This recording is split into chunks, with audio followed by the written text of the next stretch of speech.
ছাত্র দলের এক নেতার বিরুদ্ধে আপন নাবালিকা শ্যালিকাকে ধর্ষণের অভিযোগ উঠেছে। বর্তমানে ওই শ্যালিকা ৩ মাসের অন্তঃসত্ত্বা। আমার বাসায় কেউ না থাকায় বা তারা কোথাও করে তাদের শারীরিক কোনো সম্পর্ক হওয়ার কারণে সে প্রেগন্যান্সি হয়।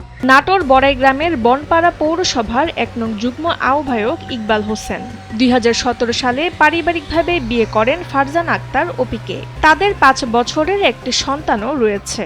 অভিযোগ উঠেছে, গত ১ বছর ধরে নানা অজুহাতে শ্বশুরবাড়িতে যাতায়াত করে ১৬ বছর বয়সী শ্যালিকার সঙ্গে জোরপূর্বক অনৈতিক সম্পর্ক গড়ে তোলেন ইকবাল। কিন্তু সেই সন্তান হওয়ার পরে সে বাবার যে কর্তব্য দায়িত্ব বা আমি যে স্ত্রী তার যে দায়িত্ব কর্তব্য সেগুলো থেকে সে পিছপা হতে শুরু করে।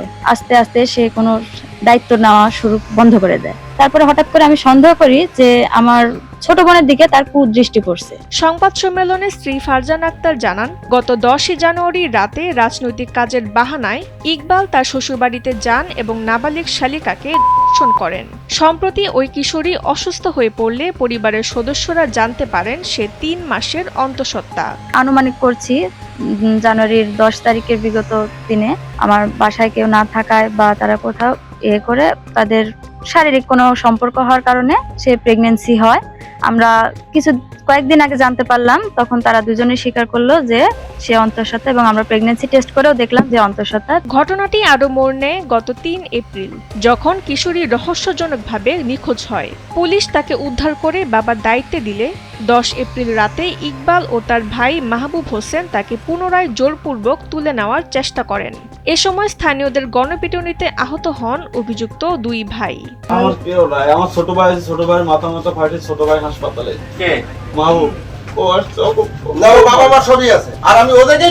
এই ন্যাক্কারজনক ঘটনায় বড়াইগ্রাম থানায় অপহরণ ও শারীরিক লাঞ্ছনার মামলা দায়ের করেছেন ভুক্তভোগীর বাবা ওসমান আলী।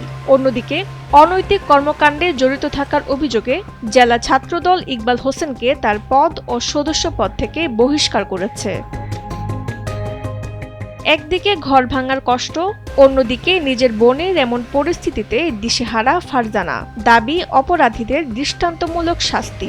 সবার কাছে আমার দৃষ্টি আকর্ষণ করছি যে আমার এটা সুষ্ঠু বিচার করে যাতে এরকম এরকম ঘটনা যেন পৃথিবীর বুকে আর কোনোদিন না ঘটতে পারে। নাটোর থেকে প্রতিনিধি অমর ডি কস্তার পাঠানো তথ্যচিত্রে ডেস্ক রিপোর্ট তাসনিম হোসেন লিয়া।